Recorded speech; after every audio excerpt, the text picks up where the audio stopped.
te damos gracias, Dios, por tu inmenso amor, por tu misericordia, por tu bondad, porque eres un Dios precioso, bueno, poderoso. Bendecimos tu nombre, reconocemos tu señorío, eres Rey de reyes y Señor de señores, y en el nombre precioso, poderoso de Jesús, en el nombre de aquel que vive y reina por los siglos de los siglos, venimos para compartir, para escuchar tu palabra que bendice, que edifica, que exalta, que exhorta. Háblanos con tu palabra, Señor. En el nombre de Jesús te damos gracias. Amén y amén. Qué bendición. Vamos a compartir la palabra de Dios. El deseo de nuestros corazones es poderles ser de bendición. Y vamos a hablar sobre el libro de Ruth. No dejes escapar las bendiciones de Dios. No dejes escapar las bendiciones de Dios. No desprecies las bendiciones de Dios. Cuando Dios te pone algo por delante, puedes estar seguro que es mejor que todo lo que el mundo y el universo fuera de Dios te pueda ofrecer. Vamos a leer el libro, las primeras páginas del libro, los primeros versículos del libro de Ruth, capítulo 1, versículo 1. Dice mi Biblia allí: aconteció que en los días que gobernaban los jueces, que hubo hambre en la tierra, y un varón de Belén de Judá fue a morar en los campos de Moab, él y su mujer, y 2 hijos suyos. El nombre de aquel varón era Elimelech, y el nombre de su mujer Noemí. Y los nombres de sus hijos eran Mahlón y Kelión, efrateos de Belén de Judá. Llegaron pues a los campos de Moab y se quedaron allí. Y murió Elimelech, marido de Noemí, y quedó ella con sus 2 hijos. Murió Elimelech, el marido, el hombre, y quedó Noemí con sus 2 hijos, los cuales tomaron para sí mujeres moabitas. El nombre de una era Orfa y el nombre de la otra Ruth. Y habitaron allí unos 10 años y murieron también los 2, Mahlón y Kelión, quedando así la mujer desamparada de sus 2 hijos y de su marido. Entonces se levantó con sus nueras y regresó a los campos de Moab, porque porque oyó en el campo de Moab que Jehová había visitado a su pueblo para darles pan. Salió pues del lugar de donde había estado y con ella sus 2 nueras, y comenzaron a caminar para volverse a la tierra de Judá. Y Noemí dijo a sus nueras: andad y volveos cada una a la casa de su madre. Jehová haga con vosotras misericordia como lo habéis hecho con los muertos y conmigo. Y os conceda Jehová que halléis descanso cada una en casa de su marido. Luego las besó y ellas alzaron su voz y lloraron. Y le dijeron: ciertamente nosotros iremos contigo a tu pueblo. Y Noemí respondió: volveos, hijas mías, ¿para qué habéis de ir conmigo? Tengo yo más hijos en el vientre que puedan ser vuestros maridos. Volveos, hijas mías, idos, porque yo ya soy vieja para tener marido. Y aunque dijese esperanza tengo esta noche, y estuviese con marido y aún diese a luz, ¿habríais vosotras de esperaros hasta que fuesen grandes? ¿Habíais de quedaros sin casar por amor a ellos? No, hijas mías, que mayor amargura tengo yo que vosotras, pues la mano de Jehová ha salido contra mí. Y ellas alzaron su voz y lloraron. Y Orfa besó a su suegra, mas Ruth se quedó con ella. Y Noemí dijo: he aquí tu cuñada se ha vuelto a su pueblo y a sus dioses, vuélvete tú tras ella. Respondió Ruth: no me ruegues que te deje y que me aparte de ti, porque donde quiera que fueres iré yo, donde quiera que vivieres viviré. Tu pueblo será mi pueblo y tu Dios será mi Dios. Donde tú murieres, moriré yo, y allí seré sepultada, y así me haga Jehová y me añada que solo la muerte hará separación entre nosotras 2. Y viendo Noemí que estaba tan resuelta de ir con ella, no dijo nada más, y anduvieron hasta que llegaron a Belén.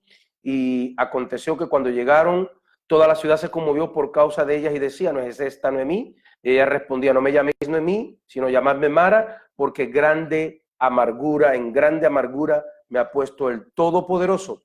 Yo me fui llena, pero Jehová me ha devuelto con las manos vacías. ¿Por qué me llamaréis Noemí? Yo, ya que Jehová ha dado testimonio contra mí, el Todopoderoso me ha afligido. Y así Noemí y Ruth moabita, su nuera con ella, volvió de los campos de Moab y llegaron a Belén al comienzo de la siega de la cebada. Este libro de Ruth es reconocido según los eruditos estudiosos de la Biblia como, así en la forma más sencilla que lo podamos decir, una joya de la literatura ética, de la literatura universal.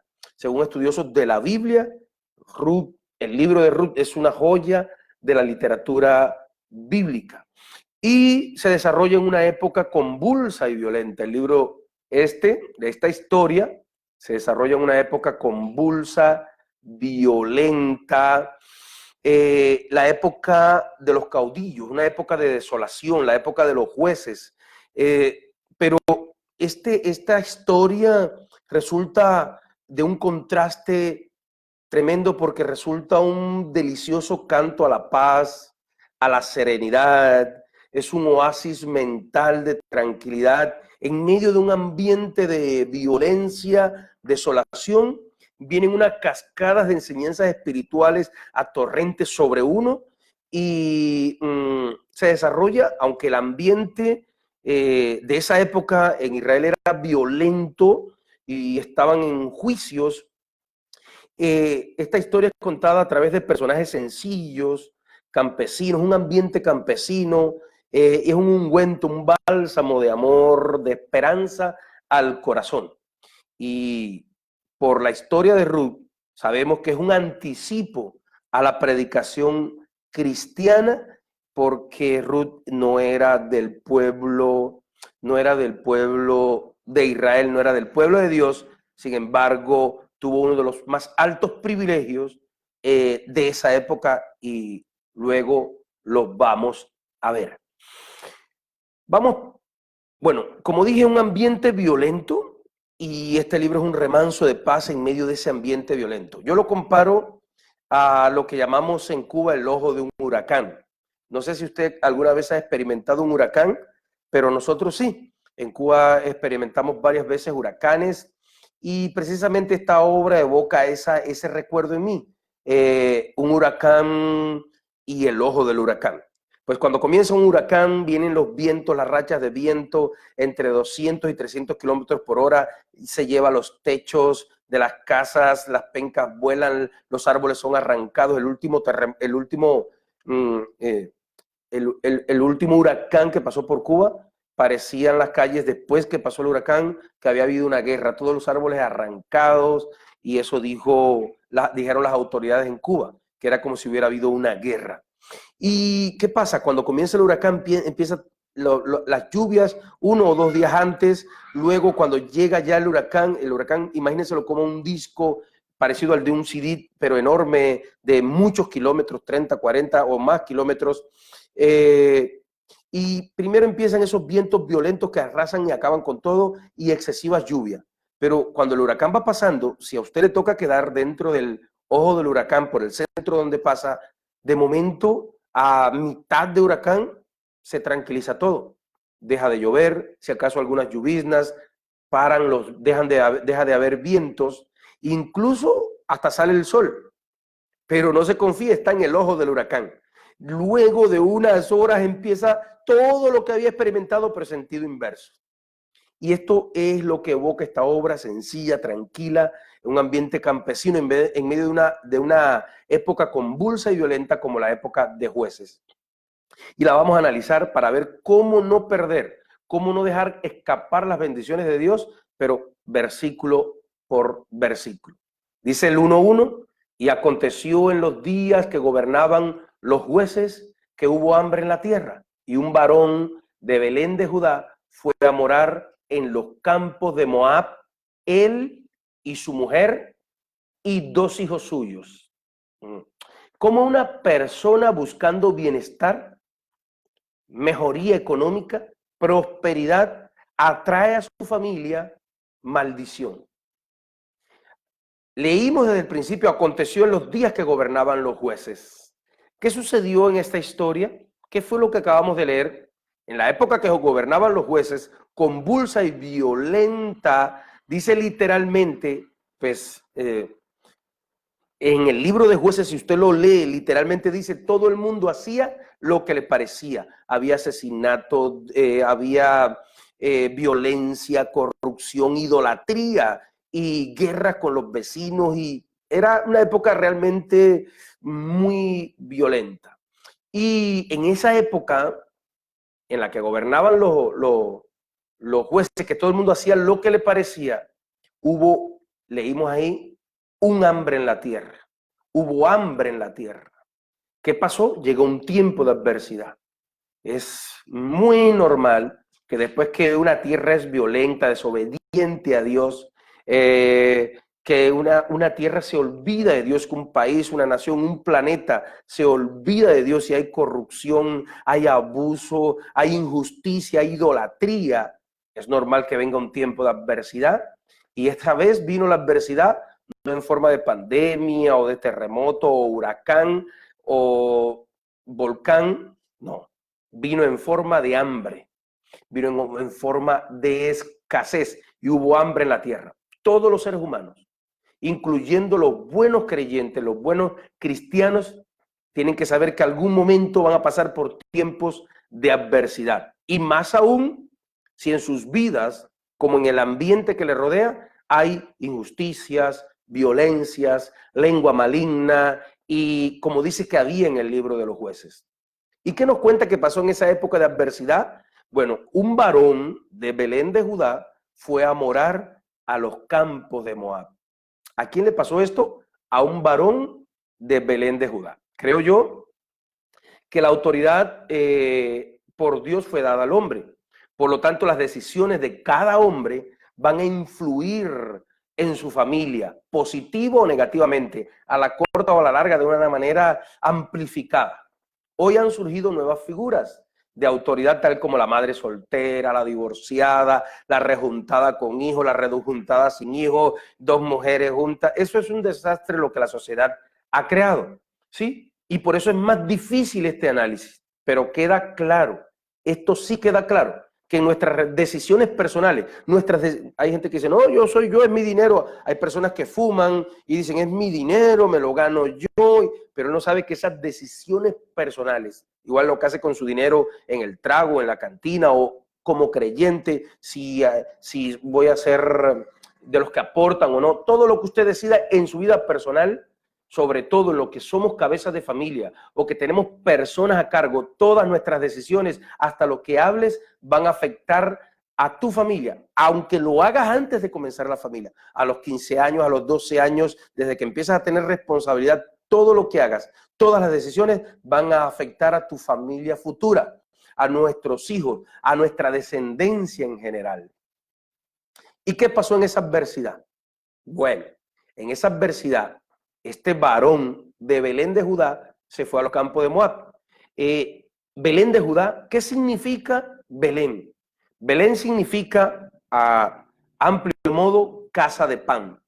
¿Qué significa casa de pan? Y Judá era uno de los nombres era un nombre de una de las 12 tribus de Jacob, que era uno de los 12 hijos de Jacob, y viene de la raíz Yadá, que significa Dios es alabado. Belén de Judá, casa del pan, y es decir, Belén y Judá, Dios es alabado, confesión, aclamar a Dios. Eso quiere decir Judá, que viene de la raíz Yadá. Alabanza, alabar, cantar, celebrar, confesar, confesión, declarar, exaltar, glorificar, dar gracias. Todo eso quiere decir Judá. Entonces, Belén de Judá viene siendo como casa de pan, donde se alaba, donde se exalta, donde se glorifica, donde se da confesión, donde se exalta, donde se glorifica a Dios. ¿Y de dónde se fue este varón? De Belén de Judá, casa de pan, donde se alaba, se exalta y se glorifica a Dios, a morar en los campos de Moab. Campos, país, territorio, tierra de Moab. El significado de Moab es salido de su padre, concebido en pecado. Es un lugar donde el incesto era costumbre. ¿Por qué? Porque si lee Génesis 19, 31 al 37, va a ver la historia de Lot cuando huyó de Sodoma y Gomorra, que las hijas lo emborracharon y tuvieron a los hijos a Moab y a Amón, Benjamín. y son los padres de los pueblos de Moab y Amón, los pueblos moabitas y amonitas. Entonces, muy posiblemente estos pueblos paganos e idólatras habían heredado de sus ancestros las costumbres de los incestos. Es decir, parece ser que era normal en esos lugares que los padres se acostaran con las hijas, con las abuelas, con los tíos. Era un desastre en esa área, que los hermanos se enamoraran de la mujer del hermano y que la hermana se enamorara de los amigos. Era un desastre. Y entonces, ¿qué pasó? En ese lugar donde el incesto tal vez era una costumbre y era un país bien mundano y bien idolatrado, Elimelech se fue, este varón de Dios se fue de Belén de Judá, casa de pan, donde se exalta, se alaba y se glorifica a Dios, para los campos de Moab, el mundo mundano e idólatra, donde el incesto y la inmoralidad era algo normal. Y no solo se fue solo, no se fue solo, él se fue y se llevó a la mujer y a 2 hijos suyos. Es decir, no solo se fue de el lugar donde está el pan de Dios y se alaba a Dios y se exalta a Dios, sino arrastró a su propia familia. Leemos el 1:2. Vamos a leer el 2 para ampliar. Y el nombre de aquel varón era Elimelech, y el nombre de su mujer Noemí, y los nombres de sus hijos eran Maljón y Kelyón, efrateos de Belén de Judá. Llegaron pues a los campos de Moab y se quedaron allí. No solo se fueron, sino se quedaron. Todo esto nos da nuevos argumentos, nuevas pistas que las vamos a ver ahora. Empecemos. ¿El nombre del varón cuál era? Elimelech. Dice allí, el nombre del varón era Elimelech. Elimelech significa Dios es mi rey. Mi Dios reina también se pudiera traducir.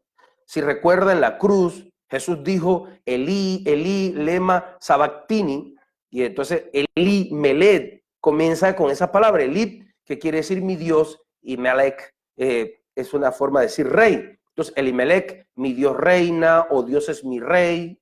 En un primer plano de interpretación podemos ver lo siguiente. Un varón para el cual su nombre dice, porque en los judíos era importante el nombre porque el nombre debía expresar su carácter. Un varón para el cual, según su nombre, Dios es su rey o su Dios reina, se va de Belén de Judá, casa del pan, pan del cielo, donde se alaba y se confiesa a Dios, el pueblo de Dios, donde se da la palabra, el pan del cielo. Jesús dijo, yo soy el pan de vida, no solo de pan vivirá el hombre, sino de toda palabra que sale de la boca de Dios. Este lugar, Belén de Judá, donde se da el pan de Dios, donde se alaba y se expresa a Dios, el pueblo de Dios de aquella época, porque se aparece una dificultad temporal como un tiempo de hambruna o de dificultad económica, que se buscaron ellos mismos por injustos, por idólatras, que se buscaron ellos mismos por la violencia que habían creado en esos tiempos. Hablo del pueblo de Israel de aquella época, en la época de Jueces, donde les dije que la idolatría, la injusticia que practicó el pueblo en aquel entonces se encuentra narrada en el libro de Jueces. Bueno, toda esa injusticia e idolatría tal vez trajo esa hambruna. Bueno, por un tiempo de dificultad y escasez que hubo en la tierra, consecuencia de sus propios actos, este varón, Elimelech, Dios es mi rey, se va de Belén de Judá, casa de pan, donde se alaba y se exalta a Dios, donde se recibe la palabra, a los campos de Moab, el mundo, pero bien mundano, porque la práctica común tal vez era el incesto, la inmoralidad. Y lo peor, no solo se va de el pueblo de Dios para el mundo, un pecado terrible en aquella época, sino también arrastra a toda su familia. Irse de donde se alaba a Dios y se recibe el pan de Dios, porque hay un momento de dificultad, de escasez, un momento duro. ¿Sí? Si eso es malo, más grave es arrastrar gente con uno para el mundo, especialmente a la familia. Nadie espera algo bueno cuando se va del pueblo de Dios para el mundo, incluso si arrastra con su lengua a otras personas a apartarse del pueblo de Dios, de la casa del pan, para el mundo. Los criterios y argumentos que tengamos no van a ser suficientes delante de Dios para decir que estamos justificados en hacer eso. Y este hombre, como leímos, Elimelech, leímos que su mujer era Noemí y el nombre de sus hijos eran Maljón y Kelyón, efrateos de Judá, y llegaron a los campos de Moab y se quedaron allí. Noemí, ¿qué significa Noemí? Noemí significa, si lo pudiéramos traducir, mi agradabilidad. Es decir, era agradable, mi dulzura. Se puede comparar con bella, agradable, dulce, mi dulzura, placentera, simpatía, deleite, esplendor, gracia, hermosura, luz, deleitoso, suave. Parece ser que el que conocía a Noemí veía una persona de esas dulces, amable, que uno le da gusto estar con esas personas. Y sus hijos eran Maljón y Kelyón.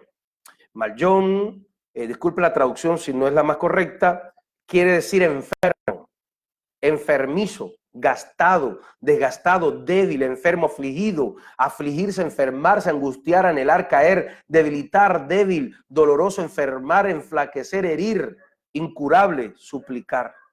Y Kelyón significa derribar, destrucción, fallecimiento. Bueno, parece ser que la esposa era dulce y buena, pero al arrastrar la familia donde se recibe el pan, casa del pan, y donde se alaba y se expresa a Dios, para ir a un lugar mundano, uno de los hijos le salió enfermizo y flacuchento, y el otro le salió malo, violento y destructor.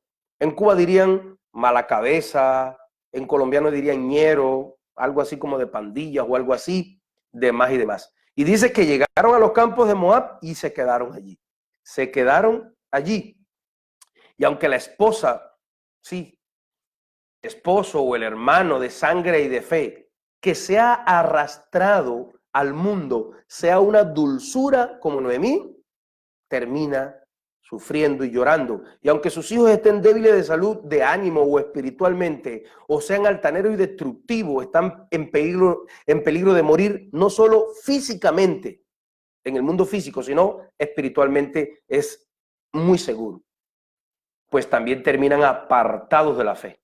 Veámoslo en un plano más profundo de interpretación, en un segundo plano de interpretación. Como dijimos, es como el que se va de la iglesia, del pueblo de Dios, de su congregación de creyentes, donde se estudia la palabra de Dios y se va para el mundo, porque le parece poca cosa el pan de vida. Ya no le da placer. Antes se deleitaba con esa prédica, decía, tan buena que está la prédica, me habló hoy, eso Dios me habló, o lloró en la adoración y sentía eso como algo sublime, pero parece que poco a poco le empieza a parecer poca cosa el pan de vida, el pan del cielo, la palabra de Dios, y le da hambre, pero ya no tanto hambre de las cosas de Dios, sino como las cosas del mundo. Hambre, pero del mundo. Habiendo conocido a Dios y habiendo experimentado y disfrutado a Dios, cambia la satisfacción espiritual en el pueblo de Dios por ir a buscar satisfacción en la carne, en el mundo. Su alma ya no se sacia con orar, su alma no se sacia ya con estudiar la Biblia, su alma no se sacia ni se siente realizado y disfruta el alabar a Dios o adorar a Dios, ya no le encuentra cosa sublime a todo eso. No lo encuentra elevado, ya no lo encuentra delicioso, ya no lo encuentra inigualable, sino que vuelve a crecer en su corazón el deseo del mundo y lo que el mundo ofrece. Mire que según el relato, ellos no dejaron de creer. Ellos, aún creyendo en el Señor, se apartaron del Todopoderoso para vivir alimentándose también del mundo, para captar placer para llenarse, pero del mundo. Hay mucha gente que cree en Dios, pero que no pertenece a ninguna congregación, de ningún tipo. No pertenece a ninguna congregación, iglesia, pueblo del Señor. Entonces ellos, aunque digan que no, están claramente en el mundo. Algunos de la religión tradicional dicen que son de la religión tradicional, pero realmente van una vez al año al lugar de su congregación. En el mundo está Satanás para alimentar la carne con drogas, alcohol, violencia, pandilla, enfermedades, sida, pero también filosofías, ateísmo, maldades de todo tipo, lo cual llevaría irremediablemente a la muerte espiritual, luego a la muerte eterna y luego al infierno. No es terrorismo de los predicadores, y más en estos tiempos que las cosas se han precipitado y ya todo está preparado para que sea inminente el regreso del Señor. Pero tú no cambies el pueblo de Dios por el mundo, buscando bienestar, prosperidad o buscando satisfacción espiritual en los placeres, en los tragos, en las drogas, menos hundirte en filosofías y ateísmo o en falsas religiones prostituidas, idólatras o en falsas doctrinas, porque todo ello, más bien, más que bienestar y prosperidad, a la larga o a la corta, traen maldición. Y pasó lo que tenía que pasar, dijo el cantante. Ruth 1:3, y murió Elimelech, marido de Noemí, y se quedó ella con sus 2 hijos, los cuales tomaron para sí mujeres moabitas. El nombre de una era Orfa y el nombre de la otra Ruth, y habitaron allí unos 10 años.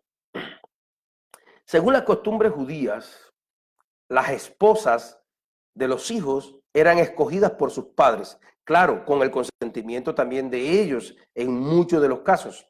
Pero luego estas mujeres ¿por qué eran los padres tan importantes la decisión de los padres? Porque esas mujeres venían a formar parte de sus clanes, venían a vivir en su propiedad, en su heredad, en su tierra, para siempre, ella y su descendencia. Entonces fue este Elimelech el que escogió, este Elimelech que Dios supuestamente era su rey, el que escogió una esposa impía para sus hijos. Pero más bien, tal vez por la cronología de la historia, al morir su padre, fue que ellos escogieron esposas impías.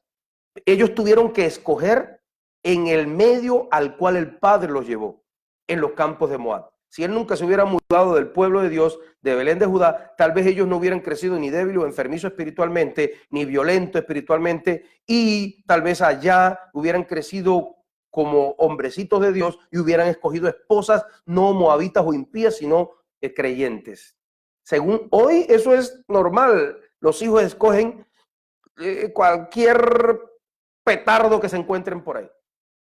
Pero lo digo por lo explosivo. Pero en aquellos tiempos, en aquella época, era un pecado grave para cualquier judío. Era yugo desigual. Una persona creyente buscar una persona del mundo para formar pareja. Tanto era pecado eso como irse de la tierra de Israel. Una persona que había nacido en Israel tenía el privilegio de tener la tierra donde único se estudiaba y se adoraba a Dios en aquel momento, irse de la tierra de Israel para vivir en un lugar donde había falsos dioses y encima casarse con una mujer que no era del pueblo de Dios, era un pecado terrible. El que decidieron y el que hicieron los hijos siguiendo el pecado de su padre. Debemos como padres tener en cuenta las decisiones que tomamos en la vida, pues los hijos siguen y amplifican de manera inimaginable las actitudes, la desobediencia, las malas actitudes y el mal ejemplo de nosotros los padres. Si hacemos algo así, ellos lo hacen así. Igual lo bueno. En Cuba dicen, en Cuba dicen, hijo de gato caza ratón, hijo de culebra sale manchado. Allá dicen, hijo de majá sale pinto. Hijo de tigre sale con manchas. Me dijo una vez una señora, ay, pastor, no sé por qué mi hija es coqueta. Si yo siempre las cosas que hago las he escondido bien de mi hija. Ella nunca se entera de las cosas que yo hago. Ella no había leído Proverbios 27. Camina en su integridad el justo, sus hijos son dichosos después de él. Bueno, leímos los nombres de Orfa y Ruth. Allí con los hijos Maljón y Keljón, las esposas con las que se casaron ellos. Orfa, ¿qué quiere decir Orfa? Orfa quiere decir joven, lozanía, su cuello, su cráneo, pero también quiere decir obstinada. Se parece a ese caminar como el de las modelos que caminan toda estirada o aquellas personas que decimos que son orgullosas porque son bonitas o sí, así podemos decir. Melena, nuca, parte posterior del cuello, cerviz dura, pero esbelta. En la iglesia del Señor, en el mundo ni hablar, hay muchos jóvenes y hay muchos jóvenes simpáticos. Yo no sé qué les dieron a comer, Choco Crispy o qué, porque en mi época todos salíamos feos. Y Hay muchos jóvenes atractivos y simpáticos, altos, físicamente atractivos, pero viven más preocupados en presumir ropa, conseguir cosas materiales, en encontrar pareja, bienes materiales, motos, ropa, diversión, que redes sociales ahora, que estar y buscar la presencia de Dios. Pero también los hay buenos, los hay muy buenos. El nombre de la otra era Ruth, que significa amiga, compañera, vecina, amistad, cercano, compañero. Y lo dice en el sentido de que Ruth se hizo amiga de Dios.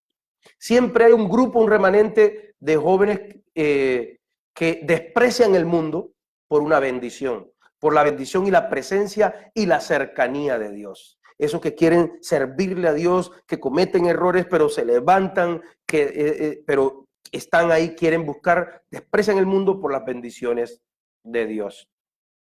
Y en el 1:5 dice, Ruth 1:5, y murieron, pues pasó lo que tenía que pasar, y murieron también los dos, Mahlón y Kelyón, quedando así la mujer desamparada, es decir, Noemí, la mujer desamparada de sus 2 hijos y de su marido. No solo murió Elimelech, el que se llevó a todos para el mundo, sino también murieron los hijos, Mahlón y Kelyón, y Noemí, que había sido dulce y agradable, quedó desamparada y herida. Realmente los hijos pueden morir físicamente cuando se apartan al mundo. Ha habido casos, pero lo peor es que es bien seguro que van a morir espiritualmente y después eternamente y después van a una eternidad sin Dios. Yo recuerdo una vez que fui a predicar a un pueblo de Cundinamarca, no digo el nombre para no ofender, y en este pueblo de Cundinamarca, después de la campaña evangelística, donde hubo muchos milagros, sanidades, prodigios, me llevaron a orar por un joven que no podía venir hasta la iglesia, un joven que tenía SIDA. Y este joven, cuando me lo mostraron, me dijeron, ¿usted lo ve? Se le veían hasta las divisiones de los huesos en el cráneo. Se le marcaban los huesos de la mandíbula, todos los huesos, las piernas parecían como el grueso de mi mano. Parecía realmente como un esqueleto andando, es decir, estaba deplorable. Y me dijeron, él no está así desde hace años, no le costó años ponerse así. Eso, en 6 meses, él era fuerte, alto, y en 6 meses está así. Bueno, oramos por él, fuerte, con fe, y en una semana, en solo una semana, se murió. Se murió, y yo pensé que se iba a sanar. Pero los hermanos, al verme la cara, después cuando volví a predicar otro día, al verme la cara de pues desilusión, como que pues, yo no, en ese tiempo nos seguían muchos milagros y sanidades y mover espiritual. Y me dijeron, no, pastor, lo que pasa es que, aunque era evangelista, aquí le dicen a todo el mundo pastor. Lo que pasa es que él nació en la iglesia desde pequeño. Pero cuando era jovencito, después de adolescente, cuando ya estuvo de joven, que empezó a trabajar, se apartó para el mundo y le gustaba precisamente los lugares de cantina, de trago, de billar, y allá, en esos lugares, le gustaban los lugares de las jovencitas que venden el cuerpo. En esos lugares adquirió un SIDA y lo llevaron a la iglesia. Se arrepintió, oraron por él y se sanó. Lo dictaminaron los médicos como sano, pero cuando se sanó, se volvió para el mundo. Y no sabemos si le volvió el antiguo SIDA o adquirió uno nuevo, pero ya cuando usted vino a orar por él, ahí cuando oramos por él, hizo la oración de fe, aceptó al Señor, se arrepintió, pero a la semana el Señor se lo llevó. Si lo vuelve a sanar, ¿para dónde usted cree que volvería a ir? Entonces es un peligro real, aunque el peor peligro es que mueran espiritualmente y se vayan a una eternidad sin Dios. En el 1:6 dice, entonces se levantó con sus nueras, es decir, Noemí, cuando murió el marido y los 2 hijos, que se habían casado con mujeres moabitas, Orfa y Ruth, dice, entonces se levantó Noemí con sus nueras y regresó a los campos de Moab, porque oyó en el campo de Moab que Jehová había visitado su pueblo para darles pan. A pesar de la injusticia, de la violencia, de la idolatría de la época de los jueces y que el pueblo se comportó mal y que Dios les llevó un tiempo de juicio. A pesar de eso, Dios tuvo un tiempo de misericordia y los visitó allá en Belén de Judá y en todo Israel para darles pan. Creo que una adversidad muy larga ya no es una prueba. Debemos pensar si es un juicio. Además, es claro que ellos en el tiempo de jueces, como dije, tuvieron varios juicios por idolatría, corrupción, inmoralidad, violencia en el pueblo de Dios. Pero aunque la adversidad sea culpa del pueblo, aunque la adversidad sea culpa de nosotros, sea un juicio, en algún momento por su gran misericordia, Él volverá a visitar a su pueblo nuevamente para bendecirlo, para perdonarlo y bendecirlo y levantarlo. Y esto oyó Noemí, que allá en su tierra, de donde habían huido por la escasez temporal, Jehová había visitado el pueblo para darles pan. Y cuando Noemí llegó a Belén, las mujeres la saludaban y le decían, Noemí, ahí llegó Noemí, mira. Pero ella dijo, no me llamen Noemí, no me llamen agradable, no me llamen dulce, llámenme Mara, que significa amarga, porque el Todopoderoso me ha hecho muy amarga la situación. Aludiendo a aquel Mara, ¿se acuerdan? En los campamentos, uno de los primeros campamentos en la península del Sinaí, donde se le dio el nombre de Mara al lugar por el mal sabor de las aguas que se encontró en aquel lugar, Éxodo 15:23. Pero una mujer que era dulce y tenía una vida bonita, se volvió amarga por una decisión de su marido. Se volvió amarga por eso. Bueno, desolada, Noemí decidió volver a Judá. Y ya yo se lo leí. Bueno, voy a leer este pedacito. Os conceda Jehová que halléis descanso, cada una en casa de su marido. Luego las besó y ellas alzaron su voz y lloraron. Y le dijeron, ciertamente nosotros iremos contigo a tu pueblo. Y Noemí respondió, volveos, hijas.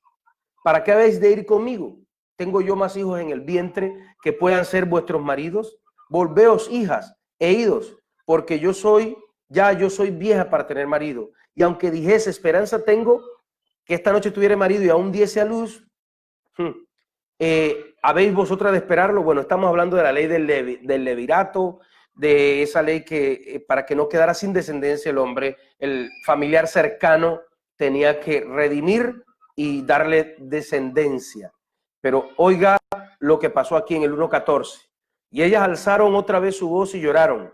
Y Orfa besó a su suegra, pues obvio, se fue, se volvió a su pueblo y a sus dioses. Mas Ruth se quedó con ella. Y Noemí dijo, he aquí tu cuñada se ha vuelto a su pueblo y a sus dioses.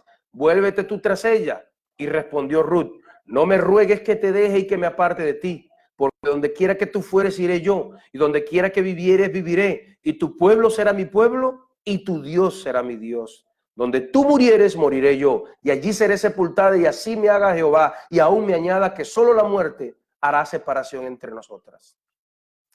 Qué tremendo. Ruth regresó siguió con su suegra, y pasaron otras cosas que vamos a compartir en una segunda parte más adelante otro día. Pero algo pasó con Orfa.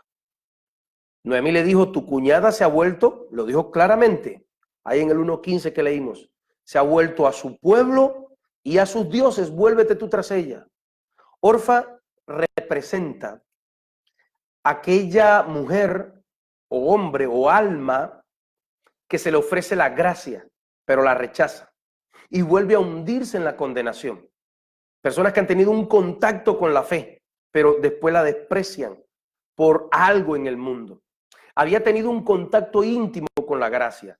Dios había dirigido los asuntos de tal manera que como resultado del error de un hombre se fuera del pueblo de Dios y fuera a los campos de Moab. Y allí, entre muchas personas que formaban ese pueblo, solo ellas dos, Orfa y Ruth en Moab, habían podido conocer al único Dios verdadero, habían podido adorar al único Dios verdadero. Entre todo un país, solo ellas dos. Era el mismo Dios al cual los ancestros de Orfa habían adorado, Lot, el mismo que había castigado en Sodoma y Gomorra. Así que, de alguna manera, Orfa tenía que haber oído las historias de la esposa de Lot, que se convirtió en estatua de sal. Ahí, con esa familia, familia de Elimelech, Maljón, Kelyón y Noemí, pudo oír nuevamente esas historias, las historias de fe del pueblo. Esto representa a todas las familias nuestras, suya y mía, que han estado cerca de nosotros, a compañeros de trabajo, vecinos del barrio, que Dios nos ha movido hasta esos lugares y han convivido con un cristiano a veces por años, y aunque tengan defectos esos cristianos, aunque tengamos defectos, se le ha predicado de alguna forma. Y ellos de alguna forma se han unido temporalmente, han ido una que otra vez a buscar de Dios, pero al final han hecho como Orfa, han renunciado a la gracia. Esas personas parecen a Orfa, se parecen a Orfa. Ellos hubieran podido seguir unidos al pueblo de Dios, pero han escogido renunciar a la gracia y se parecen a esta mujer.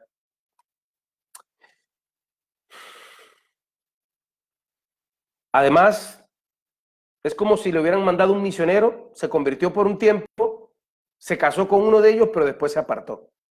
Además, otra muchacha, otra joven, además de ella, de Orfa, Ruth, se había casado con el otro hermano.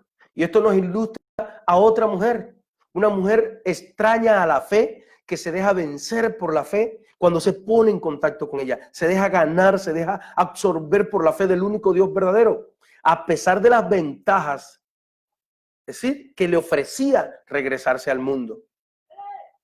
Es como aquella que le ofrecen un puesto, un marido rico, un lugar de trabajo en una cantina o no sé, pero prefiere el pueblo de Dios, aunque pierda aquellos supuestos privilegios que el mundo le va a dar. Orfa cerró su corazón a la gracia, prefirió aventurarse a buscar un marido y vivir una vida de prosperidad que le sustentaran y regresar con los dioses a su patria.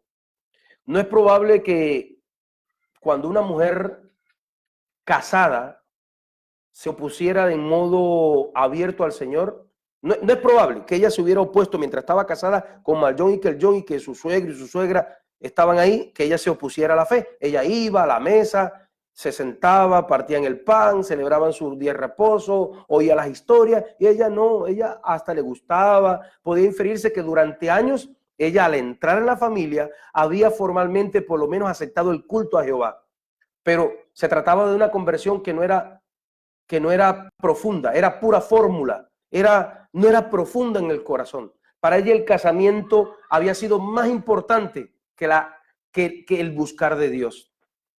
Hay personas que el casamiento es más importante que el acercarse a Dios. Hemos de creer, sin embargo, que si el marido hubiera vivido, en caso de haberse ido para Belén de Judá, tal vez ella se hubiera ido hasta Belén de Judá con el esposo.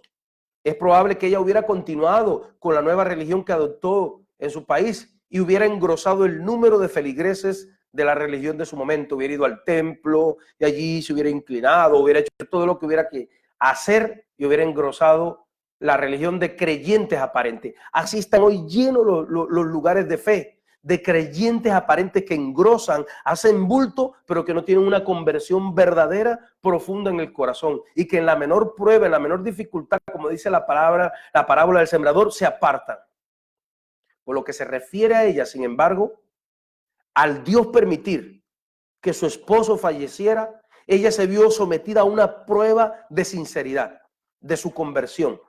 De decir, es verdad que creo en Dios y voy detrás de Él, el único Dios verdadero, Jehová de los ejércitos, pase lo que pase, con marido, sin marido, con sustento, sin sustento. Pero ella no pasó esa prueba de conversión.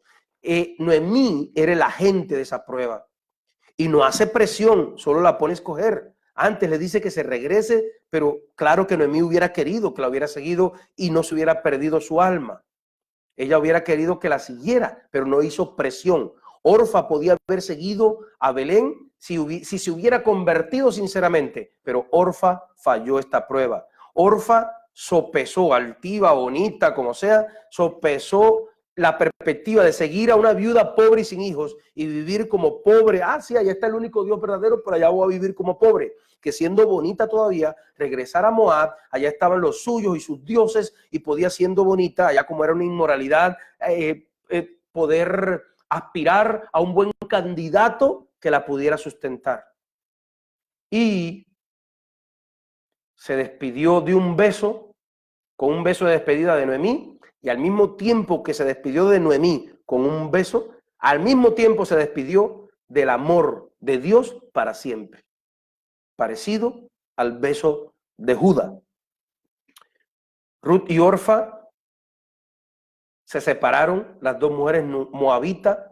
Ruth siguió a Noemí y entró esto es parte de otra historia, no la voy a extender hoy, pero Ruth entró a la línea ancestral, fue abuelita del papá de David, el rey David. Es decir, quedó en el linaje mesiánico, siendo extranjera, habiendo sido del mundo, tuvo mayor privilegio que las jóvenes que habían vivido en Israel, porque se comportó, vamos a ver en la segunda parte, mucho mejor que las jóvenes que eran de ese lugar. Es decir, Ruth fue del linaje, y lo menciona la palabra, de Jesucristo, el Mesías, el Rey de Reyes, el Hijo de Dios. Ya como dato curioso, Ruth se casó con un hombre de muy buena economía en Israel, un hombre poderoso, no solo en finanzas, sino en palabra. Lo vamos a ver en la segunda parte, pero les adelanto cuando toque que Boaz, el que se casó con Ruth, era un hombre que, dice la Biblia, se sentaba a las puertas de la ciudad con los ancianos. Y el que se sentaba a las puertas de la ciudad era donde se discutían los asuntos principales. Vendría a ser como un concejal, un alcalde, si lo viniéramos a traer, pero no solo. En aquel tiempo la política no estaba separada, la política no estaba separada de la religión. Era un hombre poderoso en palabra, porque en las puertas de la ciudad se reunían para acordar los eventos, para discutir los asuntos de la Torá, de la palabra, los asuntos bíblicos. Era un hombre de palabra. Noemí le dijo a Ruth: siéntate, porque este hombre se ha determinado a resolver el asunto hoy y él no va a descansar hasta que lo haga. Él le dijo a Ruth: estate tranquila, que yo voy a ver un pariente más cercano que yo que tiene derecho a casarse contigo, a redimirte a ti a las tierras, pero si no lo hace, entonces sí lo voy a hacer yo, porque me toca a mí. ¡Qué tremendo! Tuvo un hijo que fue el papá del papá de David, el rey David. Tuvo una de las mayores bendiciones que se pudo tener en la tierra de Israel, y Dios la premió con esta bendición poderosa. De Orfa dicen, esto es extrabíblico, esto es para darle curiosidad, dicen de Orfa que Orfa fue ancestro, fue tatarabuela de Goliat. Le gustaban los grandotes, seguro el marido era grandote. ¡Qué tremendo! No dejes escapar las bendiciones de Dios. No dejes escapar cuando la gente desprecia lo que Dios le pone por delante, buscando bendiciones del mundo. No sabe las bendiciones de Dios que pueda estar perdiendo. Dios me los bendiga. Esto lo continuamos en una segunda parte. Vamos a orar. Señor, te damos gracias por tu inmenso amor, por tu misericordia, por tu bondad, porque tú eres precioso, poderoso. Bendecimos tu nombre. Reconocemos tu señorío, eres Rey de Reyes y Señor de Señores. Y en el nombre poderoso de Jesús, en el nombre de aquel que vive y reina por los siglos de los siglos, bendecimos a cada familia creyente que escucha tu palabra, a cada persona que ama a Dios, a cada persona que cada día de su vida ha escogido buscar de Dios y alejarse del mundo. Padre, métenos más en tu presencia, en el amor a tu búsqueda, porque tú tienes cosas muy bonitas para nosotros por ver todavía. Aun cuando el mundo se debate en desosiegos e incertidumbre, tu precioso Espíritu nos da la fortaleza y nos da la convicción de que el día de nuestra redención está cerca, y de que cosas poderosas y grandes vamos a ser tus hijos en estos últimos días. En el nombre de Jesús te damos gracias por esas bendiciones que nos vas a traer en tu obra terrenal, y por la bendición eterna de poder estar toda la eternidad alabando y bendiciendo un nombre que es sobre todo nombre, el del Rey de Reyes y Señor de Señores, el Mesías, Jesucristo, Yeshua, el Hijo de Dios. En el nombre poderoso de Jesús te damos gracias, Señor. Amén y amén. Bendice cada vida. Recibe un milagro de sanidad, un milagro en tu economía y un milagro en tu hogar. En el nombre de Jesús te damos gracias. Amén y amén. Bueno, Dios me lo bendiga, y vamos a transmitir un día sí, un día no, porque cuando transmitimos todos los días tenemos enseñanza para transmitir todos los días, así repitieran nuevamente el aislamiento, modestia aparte, pero es que las personas no tienen tiempo para ver tantas enseñanzas. Cuando ponemos una nueva enseñanza, la gente no vuelve a regresar la que estaban viendo. Entonces, por motivo de que las personas tengan tiempo, en su tiempo, poder ver estas enseñanzas, ahí vamos a estar un día sí, un día no, sin fallar los miércoles, Dios mediante, Dios quiera, y los domingos. Miércoles con series positivas sobre el libro de Mateo y domingo libro de Números. Amén. Dios me los bendiga y nos vemos en la siguiente transmisión en el nombre del Señor, el Espíritu Santo de Dios. Amén.